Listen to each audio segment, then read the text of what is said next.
For the past week or so, I've been kind of in my Mr. Rogers bag when it comes to the new Battlefield game. You know, it's been a beautiful day in the neighborhood for DICE and EA around here with me. I've been kind of glazing them up, you know, because I am genuinely excited for this next game, and for good reason. Everything is looking good so far. We've seen promising gameplay, concept art, player cosmetics. It's all looking extremely promising, but today I'm going to be more of a bad guy, okay? I'm going to be a bit more critical because, like all of you, I have been burned bad by this franchise in the past, and I am very aware that it can happen again with Battlefield 6. I do have some major concerns for the next game that I want to talk about first, and then after that, I'm going to provide some solutions to DICE for those concerns that will ensure that Battlefield 6 is a success within the core community while also appealing to a new player base. Real fast though, if you are enjoying the content, make sure to hit that subscribe button and like the video if you are a Battlefield fan, because this is a Battlefield only zone, bro. Get that Delta Force shit out of here. So if you enjoy that and are excited for the next game like me, stick around for more Battlefield content while we wait for the new game. All right, let's talk about live service first. I'm about to say something wild, okay? But go with me for just a second. I'm trying to make a point. But on its surface, the live service model in modern video games is actually a consumer-friendly response to the system we had previously. Before this, we had paid DLC and the dreaded Premium Pass, which pretty much forced you to buy the game twice in order to get all of the new maps and content during the life cycle of the game. And we were not happy with it. The player base was always split up. If you didn't buy the premium pass, you ended up spending even more for each individual DLC package. And after a while, it was hard to find matches with these new DLC maps because half of the player base didn't want to, or honestly couldn't, spend the additional money on it. And I remember that like weird ass live stream with Trevor Noah for Battlefield 5 when they were announcing that game, and they announced that there was going to be no premium pass. People were literally applauding during that live stream. Like, we were stoked. So here came live service to save the day, right? No. In typical EA fashion, this system that was supposed to unite the player base ended up being worse. Way worse, okay? Content quality and quantity completely dropped off of a cliff. Gambling mechanics with loot crates were introduced.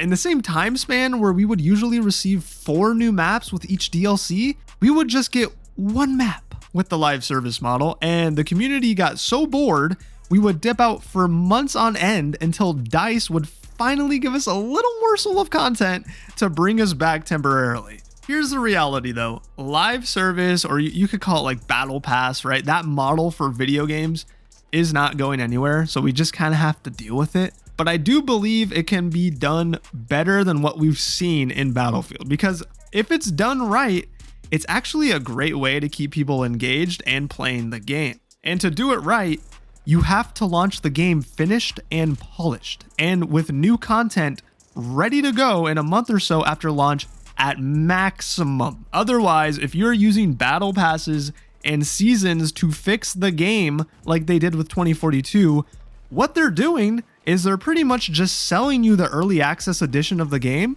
while they drain you of money to actually finish it, which is bullshit. 2042 in its current state right now is how the game should have been at release, and then they should have added to that with seasons and maps. That's why we all have like a bad taste in our mouth with this whole live service thing, okay? Because Battlefield 5 and 2042 dropped completely broken and barren compared to previous games. And then the game was fixed via the live service model instead of the other way around. And this leads me to my next point, which is related to monetization, but let's talk about player cosmetics. Oh boy, the dreaded player cosmetic catastrophe that has been unraveling before our very eyes in our beloved Battlefield games. The weird thing with this topic is that it's a relatively new problem within our game itself.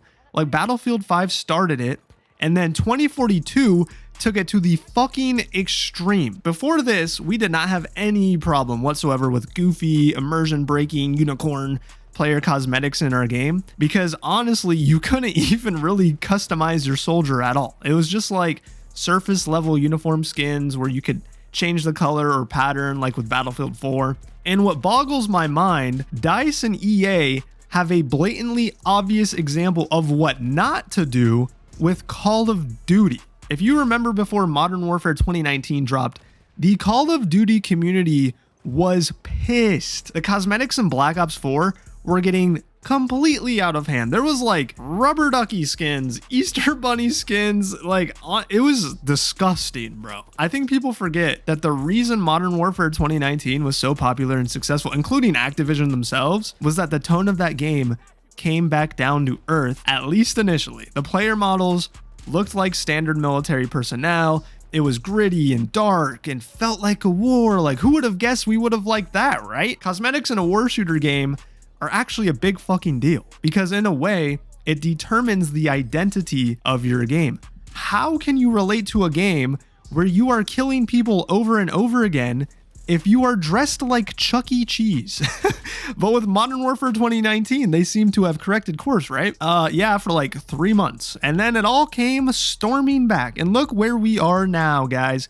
Call of Duty is now dealing with the same problem it had during Black Ops 4. And to come back to Battlefield 6, I think we all worry that DICE and EA will do the same. Drop a game with grounded cosmetics at launch, and then 6 months later, start introducing ridiculous Toy Story skins and cosmetics that make the battlefield look like Disneyland. And this is very valid. Like, I'm honestly extremely concerned this will happen as well. The thing is, it just doesn't make sense to do. If EA has any brain cells left, they will learn from Call of Duty's fall off that this cosmetic problem actually destroys the identity of your game. Because here's the deal.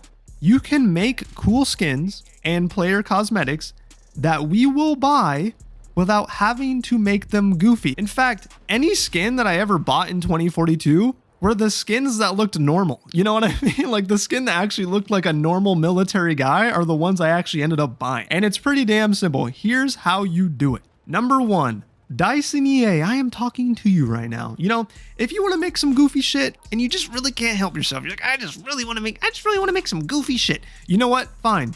I'll give you one compromise. When it comes to weapon skins, go crazy, bro. Go a little goofy if you want. You know, I don't really love the idea of that. I'd rather you not. But at least if it's just weapon skins, it doesn't completely break the immersion of the game visually to players who don't want a goofy weapon skin. That way, you can somewhat cater to the player base that wants insane looking skins while also protecting the immersion of the players who don't. So yeah, if you're gonna go goofy, man, please just use all of your goofy, weird fucking energy with weapon skins. Please do not touch player cosmetics. And with that, number two, with player cosmetics, give us cool military skins and patterns that are grounded and connected to the main storyline of the game. I will 100% buy a combat helmet that says "Fuck Pax Armada" written on its forehead and bring that into battle, okay? That would be sick as fuck. It's grounded, it connects to the story of the game, and soldiers in the past and even currently write on their helmets all of the time. There's actually some pretty funny ones out there. Like, this one's a real soldier, right? It says, "Stop, don't shoot, I'm short." That's hilarious and grounded, man, because in war, these guys are going through so much trauma and distress that comedic relief is essential to the mental well-being of these war heroes. And maybe this is too goofy for some of you guys, but I think looking back in history and taking real inspiration from actual soldiers would be a fantastic way to create interesting skins that have personality but are still extremely immersive and match the tone of the game. And then for my third and final point on how DICE can completely avoid this altogether, I did mention this earlier, but please just drop the game finished and then add to it, okay? And then on top of that, don't wait 6 months to drop the first season, okay? Give us that first season and a new map quick and fast. First impressions are the most important, and if you can nail the first 3 to 6 months of this game with loads of quality content, it will serve the remaining life cycle of this game incredibly well, and we will stick around, okay? Don't use the live service model of the game to fix and finish the game. I'm not paying for an early access title. I'm paying for a finished, polished AAA FPS experience, and if I don't get that, I'm gonna be fucking pissed. Look, at the end of the day, kind of wrap up the video, just make the Battlefield game we want, right? Like, you have multiple examples of what to do with Battlefield 3 and Battlefield 4, and you have a huge example of what not to do with Call of Duty. Make skins and cosmetics that match the world and environments we're fighting in. Keep the goofy shit to things that won't break immersion, like stickers and weapon cosmetics, and release the game finished. It's pretty fucking simple. But let me know what you guys think. What are your biggest concerns for Battlefield 6? Do you think we're gonna see some goofy dinosaur skins in the next game? Let me know in the comments section below. I do also appreciate you making it to the end of the video. You guys are fucking cool as hell, man. Like, I'm still a small channel, and the support on my videos has been kind of like blowing my mind. So like, genuinely, I love you guys. And if you enjoyed the video, make sure to hit that like button. It does help me out a lot. And subscribe for more Battlefield videos. And until the next one, my name is Sam. Hope you have a good one. Bye.